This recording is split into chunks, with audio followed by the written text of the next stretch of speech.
There is a prison break on the Raft, the superhuman prison located just outside the island of Manhattan. The Trapster and Hydro Man have released Dr. Octopus from his cell and prepared to make their leave. Before they do, the two question Dr. Octopus on whether they should release Alistair Smythe, the Spider Slayer, or even Michael Morbius, the living vampire. Michael bangs on his cell door, calling out to Octavius, his once-thought friend, and curses his name as the group of escapees make their way past him and begin to eye the prisoner to the cell nearest to him, the Lizard.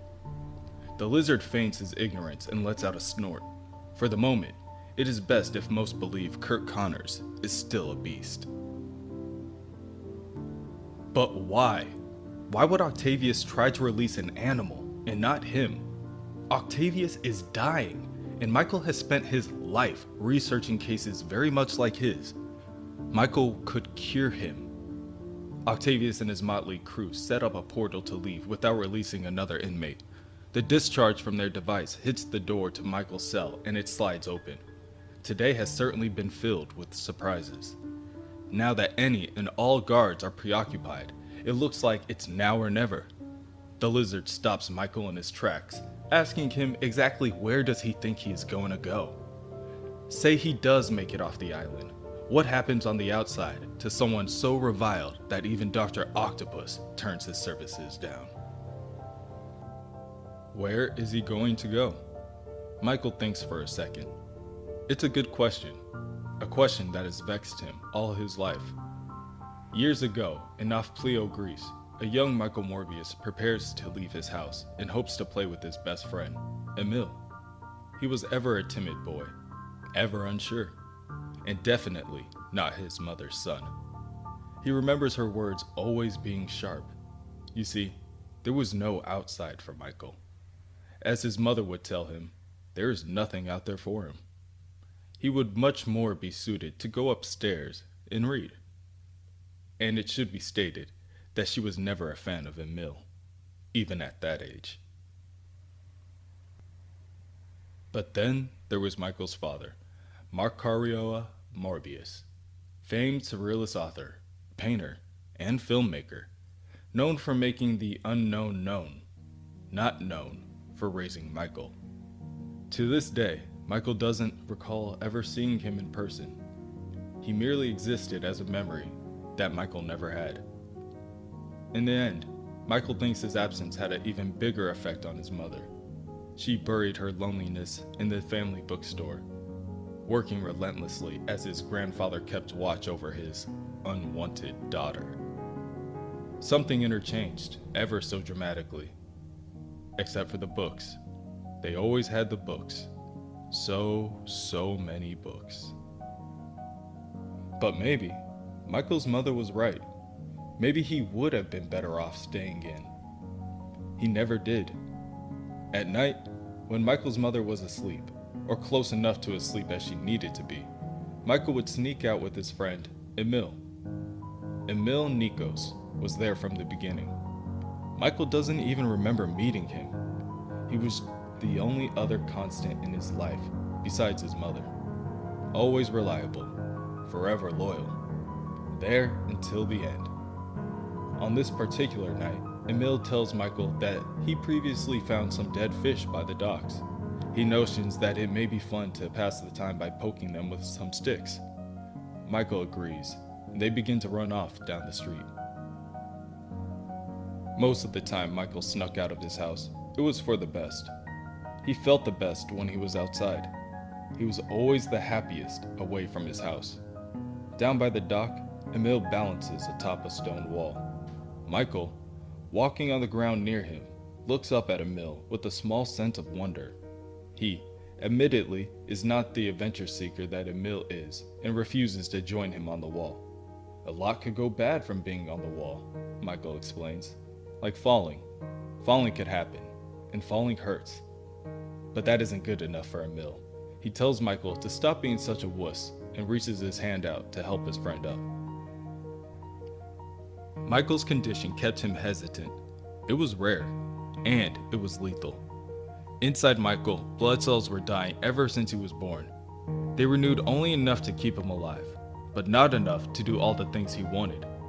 He was young, and the future was right in front of him.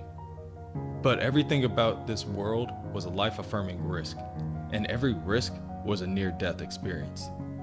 Michael managed to climb up, but when the gap in the wall approached, Michael grew overconfident and attempted to leap to the other side. Michael does not bridge the gap and falls to the paved ground below, and his body lets out a crack as his bones shatter. Michael's mother didn't take it lightly, but even she was sympathetic. At his bedside, she would now gently tell him that he wasn't like the other boys, that his body was fragile, and that he needed to stay inside. Emil understood. He apologized for the occurrence and promised that he would make it up to Michael one day. And very soon, that day came. Emil warmly greets Michael, telling him that yesterday's data was quite impressive. They may be finally on to something. Emil walks into the lab, Michael following, and greets the sleeping vampires in their cages, telling them that today will be the day that he and the bats find a cure for their friend Michael. Michael's cells are constantly dying, but no one has been able to center in on what is actually ailing him. That is why Emil believes that the secret lies not in pinpointing the cause, but rather reversing it altogether. The vampire bat serum that he has created to increase Michael's regenerative cell growth is meant to do just that. With the trials looking positive, the cure might still be years in the making, but Emil admits that this is big. Nobel Prize big. And it was. Emil won the Nobel Prize, and him and Michael were invited to the commemoration ceremony. The food, the wine, it was all a spectacular night, not to be done over by the large check that they had received. Emil just wishes that Michael had attended. Michael coldly congratulates his friend.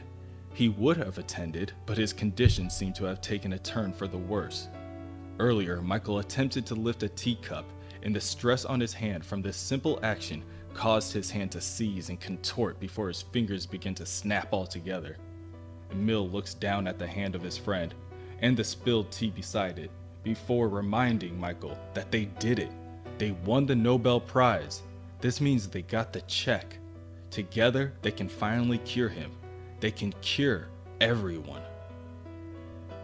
Then there was Martine, the one consistently bright spot during an otherwise dark time. Michael takes Martine to the yacht he and Emil rented. The reasonings behind it are purely scientific, he assures her.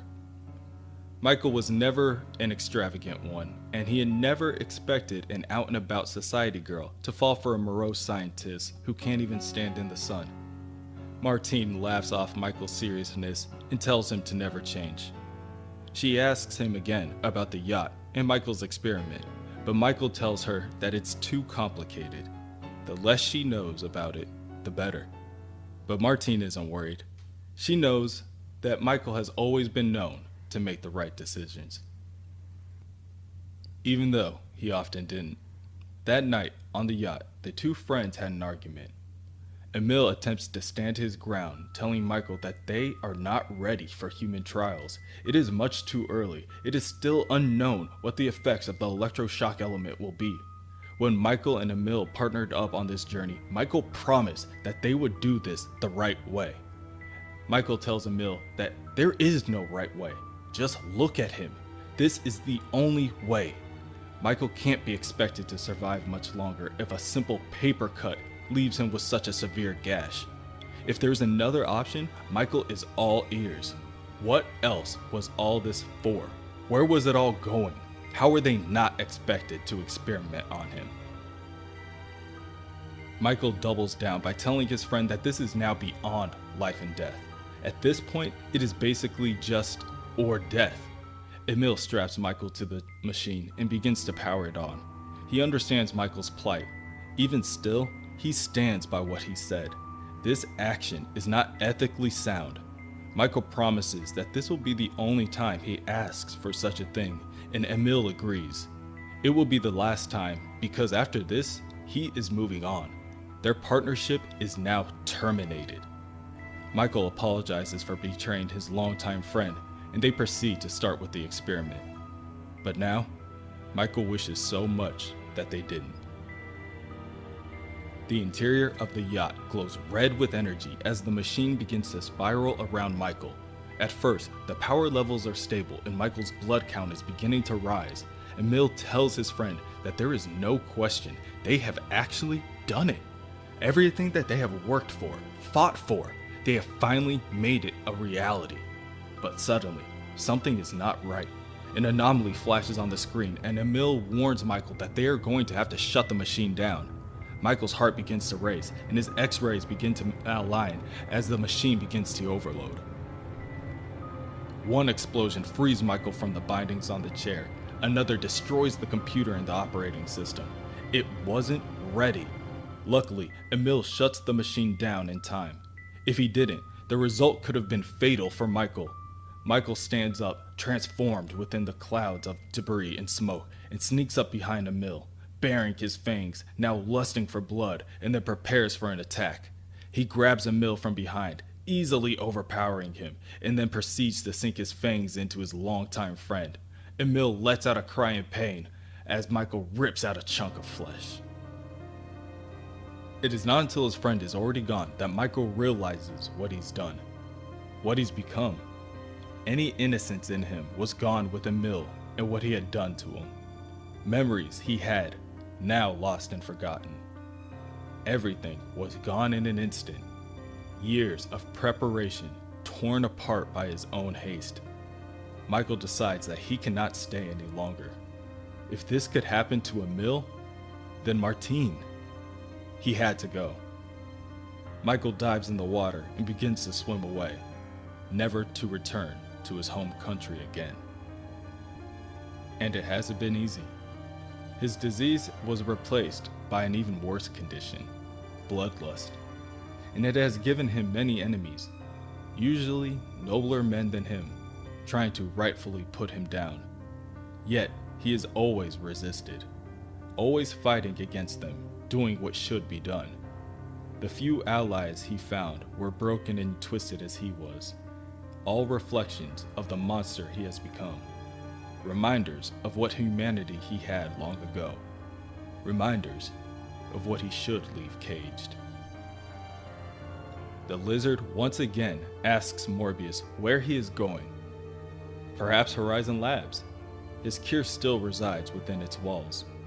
A cure? The lizard scoffs. Every last drop of Morbius's last cure was used on Kurt Connors, and now look how it turned out. He tells Michael that he will always remain a monster. Michael knows that he is right. There is nowhere to go now, nowhere to turn to. There's no hope at Horizon, and no home in Greece. Yet still, Michael Morbius makes for his escape off the island. Police units arrive and storm the raft. They have reports that several inmates have escaped the area, including Dr. Octopus and Michael Morbius. Helicopters fly on high, and Michael attempts to maneuver his way out of the sight of the spotlights. Outside, there is only the world that his mother warned him about, with all the danger that it brings. Those who would imprison him, those who would trick him, those who would take his life, those like the spider, the octopus, the police, and worst of all, him.